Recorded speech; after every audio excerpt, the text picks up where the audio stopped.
হাসরের ময়দানে যেদিন সকল নবীরা বলবে ইয়া নাফসি ইয়া নাফসি ইয়া নাফসি, মুহাম্মাদুর রাসূলুল্লাহ আপনার নবী আমার নবী সাজদার মধ্যে পড়ে কান্না শুরু করে দিবেন।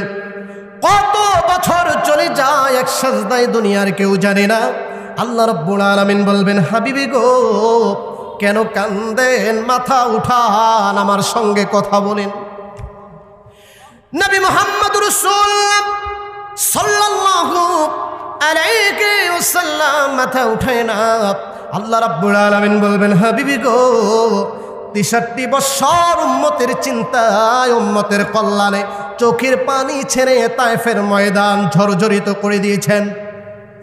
চোখের পানি দিয়ে তায়েফের ময়দান, উহুদের ময়দান, খন্দকের ময়দান, খায়বারের ময়দান ভিজিয়ে দিয়েছেন। সারাটি জীবন কেঁদেছেন। আজ কেন আপনি কাঁদেন হাসরের ময়দানে? সবাই কাঁদলেও আপনি মুহাম্মাদের আজ কাঁদার দিন নয়, হাসার দিন। জোরে কোন সুবহানাল্লাহ। ইয়া রাসূলুল্লাহ মাথা উঠান, মাথা নবীজি উঠাইলেন। ইয়া রাসূলুল্লাহ কেন কাঁদেন আমাকে বলেন। রাসূলুল্লাহ বললেন রব্বি কারীম আমি মুহাম্মদ রাসূলুল্লাহ উম্মতের চিন্তায় চিন্তিত। যেই নবী তার উম্মতের জন্য শোকাগ্রস্ত, যেই নবী নিজের জীবনের চাইতেও উম্মতের বেশি ভালোবেসেছে। রব্বে কারীম আমি দেখতে পেলাম আমার গুনাহগার উম্মতগুলোর গলার মধ্যে শিকল পড়াইয়া, কোমরের মধ্যে শিকল লাগাইয়া, পায়ের মধ্যে শিকল লাগাইয়া জাহান্নামে নিয়ে যায়।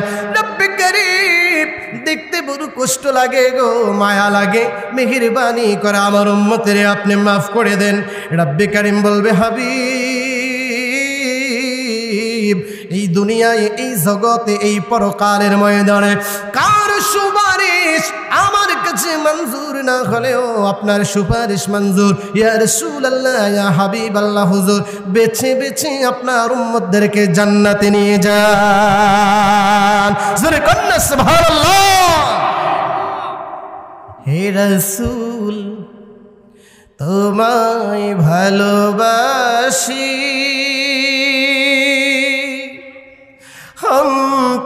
অন্তরে শুধুই মুখে নয়, জান্নাতের আশায় নাই হে রাসূল, জাহান্নাম কি ডরি না। সুবহানাল্লাহ। অন্তর থেকে নবীরে ভালোবাসি, ঠিক কিনা? আল্লাহ আমাদের কবুল করুক। বলেন না আমিন। জোরে আওয়াজ দিয়ে বলেন আমিন।